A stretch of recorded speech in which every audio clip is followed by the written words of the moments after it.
ಇವತ್ತು ನಾವು ಮಾತಾಡಿದ್ದೇವೆ, ನಾವು ಜಾಯಿಂಟ್ ಸರ್ವೆ ಮಾಡ್ತಾ ಇದ್ದೀವಿ ಅಂತ ಹೇಳಿ ಅಧಿಕಾರಿಗಳು ಹೇಳಿದ್ದಾರೆ. ನಾವು ಜಾಯಿಂಟ್ ಸರ್ವೆ ಮಾಡ್ತಾ ಇದ್ದೀವಿ.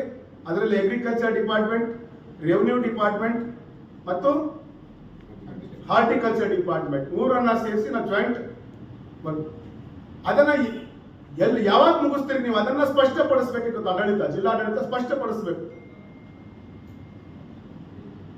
ಮತ್ತು ರೈತರದ್ದು ಎಷ್ಟು ನಷ್ಟ ಆಗಿದೆ, 1 ಇಂಚ್ ಜಮೀನು ಬಿಡದನೆ ಎಲ್ಲಾ ಜಮೀನಿನ ಸರ್ವೆ ಅದರ ರಿಪೋರ್ಟ್ ನಲ್ಲಿ ಬರಬೇಕು.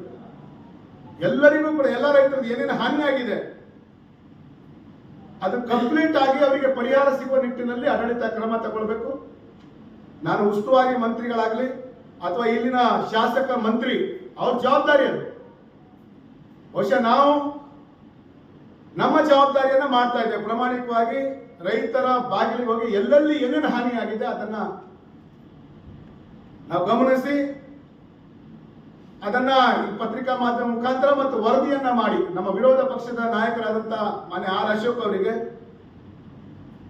ಚಲುವರಾಯ ನಾರಾಯಣ ಸ್ವಾಮಿ ವಿಧಾನ ಪರಿಷತ್ತಿನ ವಿರೋಧ ಪಕ್ಷದ ನಾಯಕರು ಅವರಿಗೆ, ನಮ್ಮ ರಾಜ್ಯದ ಅಧ್ಯಕ್ಷರಾದಂತಹ ಸನ್ಮಾನ್ಯ BY ವಿಜೇಂದ್ರ ಜಿ ಅವರಿಗೆ ನಾವು ವರದಿಯನ್ನ ಕೊಡ್ತಾ ಇದ್ದೇವೆ. 8 ದಿನದ ಗಡುವನ್ನ ಕೊಡ್ತಾ ಇದ್ದೇವೆ. ವರದಿ ಎಷ್ಟು ರೈತರು ಲಾಸ್ ಆಗಿದೆ, ನಿಮ್ ಜಾಯಿಂಟ್ ಕಮಿಟಿ ಏನ್ ಮಾಡಿದ್ರಿ ಮಾಡ್ರಿ. ಎಷ್ಟು ಲಾಸ್ ಆಗಿದೆ, ಒಬ್ಬರಿಗೂ ಕೂಡ 1 ಗುಂಟೆನೂ ಕೂಡ ಕಡಿಮೆ ಆಗಬಾರ್ದು. ಎಷ್ಟು ಲಾಸ್ ಆಗಿದೆ ಅದನ್ನ ಪ್ರಾಮಾಣಿಕವಾಗಿ ತಾವು ಮಾಡಬೇಕು.